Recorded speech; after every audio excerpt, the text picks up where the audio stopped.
हा बोला काका, काय देऊ तुम्हाला? पालक भजे, गरम वडापाव, वेचा आहे, काय देऊ तुम्हाला? एक भजे दे. काका भजे एकदम गरम आहे बरं का आपल्याकडं. आता हे धंदे सुरू केले काय? थोडी लाज नाही वाटत का रे मठ्ठ तुला? अरे 2-2 रुपये साठी ते भाऊ, मला मोबाईल घ्यायची, बटनाचा मोबाईल वापरू वापरू टेन्शन आलंय पर मला. माझ्यासारखे हप्त्यावर घेतला असता हप्ते भरले असते एवढे कमी ते म्हणल्यावर. अरे तुला माहित नाही का, मी आता मध्ये 2-3 वर्ष ना आम्ही बिहारला राहिलो होतो. मा तिकडचा ऍड्रेस चेंज व्हायला लागते 2 वर्ष जवळ जवळ. अरे का काय बरं ठीक आहे जाऊ दे, पण तू असू दे कुणाचा ऍड्रेस तरी हप्त्यावर मोबाईल भेटतोय.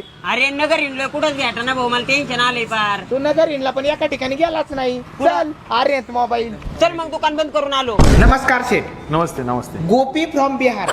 गोपी शेठचा ऍड्रेस बिहारचा आहे आणि त्याला आहे ना हप्त्यावर मोबाईल घ्यायचा आहे. अरे भाऊ आम्ही आधी होतो तिकडे राहिला, आता नाही, आता इकडे आलोय. अरे तू 2 मिनिटं शांत बसतो का? आपण आलोय कुठं? लेवलच्या वर आलोय आपण आर्यंत मोबाईल मध्ये. इथं सगळं होतं. तुमचं सगळं बरं आहे, भेटत असं, पण माझ्या फायनान्सचं कार्डच नाही ते. तुमच्याकडे कार्ड असो किंवा नसो, आर्यन मोबाईल वर्ल्ड मध्ये बजाज फायनान्सवर भारतातील कुठला बी ऍड्रेस असेल, फार जम्मू काश्मीर पासून तर कन्याकुमारी पर्यंत कुठला बी ऍड्रेस असो, आर्यन मोबाईल वर्ल्ड मध्ये बजाज फायनान्सवर इझी EMI तुम्ही करू शकता. म्हणजे मला त्या बिहारच्या ऍड्रेसवर पण मला इथं मोबाईल भेटणार का? हो नक्की भेटेल तुम्हाला पण. कशाला याच्यावर वेळ वाया घालिता? बोलून याला फाईल करून एक मोबाईल देऊन टाक. हा घ्या तुमचा फोन.